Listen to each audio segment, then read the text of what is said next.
Dugaan penyelewengan dana donasi publik di Lembaga Kemanusiaan Aksi Cepat Tanggap atau ACT ramai menuai sorotan.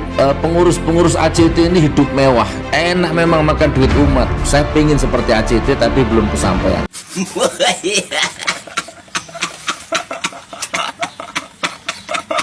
Jualan agama memang paling gampang bikin kaya. Mulai dari ustadz sampai lembaga donasi. Tapi wahai buzzer, wahai jongos, Denny Siregar tuh, si kalian tuh nggak merdeka. Kalau aku merdeka. Jadi ustadz terus berpolitik supaya dapat angpau besar karena menjual suara jamaahnya. Cari uang tuh gampang, yang penting modal jenggot, modal sorban, bla bla bla bla. Cari dana umat maka kaya gitu kurang lebih. Sejak dulu saya mengkritik para penjual agama ini yang urusannya selalu uang, dan uang. Setahu mata saya, ACT ini baik, ACT ini luar biasa. ACT sudah bukan lagi menjadi lembaga donasi, tapi sudah menjadi lembaga politik berkedok donasi. ACT ini juga didirikan oleh orang-orang PKS, menginfakkan waktu, tenaga, pikiran itu untuk umat, untuk rakyat, untuk agama. Sudah lama saya menyoroti lembaga donasi ini yang sigap membangun promo dan propaganda. Apalagi ada iming-iming kata surga, Tuhan, dan segala macam janji di akhirat. Termasuk juga menyebar ayat supaya orang tergerak dan harus menyumbangkan sebagian hartanya.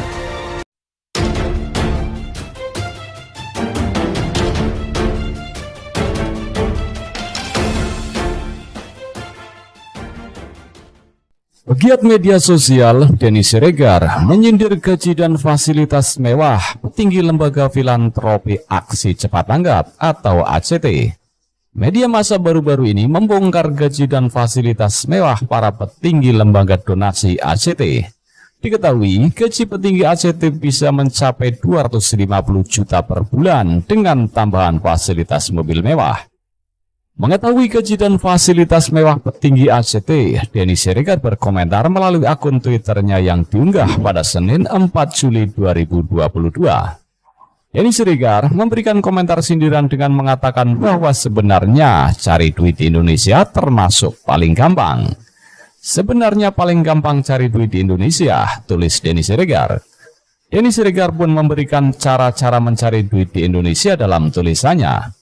Dia menyebut di antara cara-cara adalah jenggot agak panjang, tambah sorban, hafal 1-2 ayat, kumpulkan orang-orang yang percaya, terus bikin lembaga donasi lah, terang Denny. Dengan cara demikian, Denny menyebut bahwa seseorang yang melakukan cara tersebut dapat menaiki mobil mewah seperti Alphard. Lumayan bisa naik Alphard, ujarnya. Sebagaimana diberitakan sebelumnya, majalah Tempo merilis laporan terkait dugaan penyelewengan dana donasi ACT.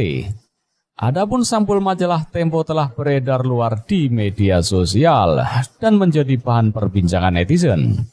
Dalam narasi di sampul majalah itu, tertulis kalimat yang menyebut ACT tengah limbung lantaran berbagai penyelewengan dana donasi masyarakat yang ditengarai dilakukan oleh pendiri dan pengelola lembaga filantropi itu.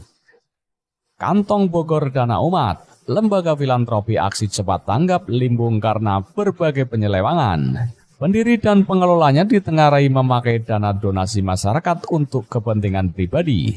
Demikian narasi tertulis dalam sampul majalah Tempo tersebut. Mengutip isi laporan Tempo itu, disebutkan bahwa gaji yang diterima petinggi ACT Cepat Tanggap terlihat jomplang, bagaikan bumi dan langit jika dibandingkan dengan gaji di lembaga filantropi lain. Contohnya saja, gaji tertinggi di lembaga filantropi Indonesia yakni Dompet Duafa, misalnya sebesar 40 juta rupiah. Yang lain di bawah 30 juta rupiah, ungkap Direktur Komunikasi dan Aliansi Strategis Dompet Duafa, Bambang Suherman. Dilansir dari Terkini ID, gaji petinggi di lembaga filantropi lainnya yakni Rumah Zakat lebih kecil dibanding ACT dan Dompet Duafa. Gaji tertinggi di lembaga kami tidak lebih dari 25 juta rupiah, ujar Direktur Pemasaran Rumah Zakat, Irfan. Masih berdasarkan laporan Tempo, donasi yang dihimpun ACT pada 2020 setidaknya mencapai 462 miliar rupiah. Sedangkan dompet duafa dan rumah zakat masing-masing menghimpun dana donatur 375 miliar rupiah dan 224 miliar rupiah pada 2020. Selain menerima gaji dan fasilitas tinggi, para petinggi ACT ditengarai juga mendulang uang dari unit bisnis yang ada di bawah lembaga itu, salah satunya berasal dari PT Hidro Perdana Ratelindo. Seperti diketahui, Lembaga Filantropi Aksi Cepat Tanggap atau ACT menjadi perbincangan di warganet di jagat media sosial sejak Senin 4 Juli 2022. Itu setelah majalah Tempo menerbitkan laporan jurnalistiknya terkait adanya dugaan penyelewengan dana donasi oleh ACT. Digambarkan dari laporan itu, para petinggi ACT khususnya mantan Presiden ACT, Ahyudin, bermewah-mewahan dengan uang hasil sumbangan masyarakat. Dalam laporannya juga disebutkan potensi pelanggaran Undang-Undang Nomor 28 Tahun 2004 tentang yayasan yang dilakukan oleh para petinggi ACT. Aturan tersebut melarang membagikan kekayaan yayasan yang berlaku bagi pengurus atau terafiliasi dengan pendiri, pembina, dan pengawas. Polri merespon dugaan tindak pidana ini. Kepala Divisi Humas Polri Irjen Pol Dedi Prasetyo mengatakan, Bareskrim sudah melakukan penyelidikan terkait dugaan penyelewengan donasi yang dilakukan oleh para petinggi ACT.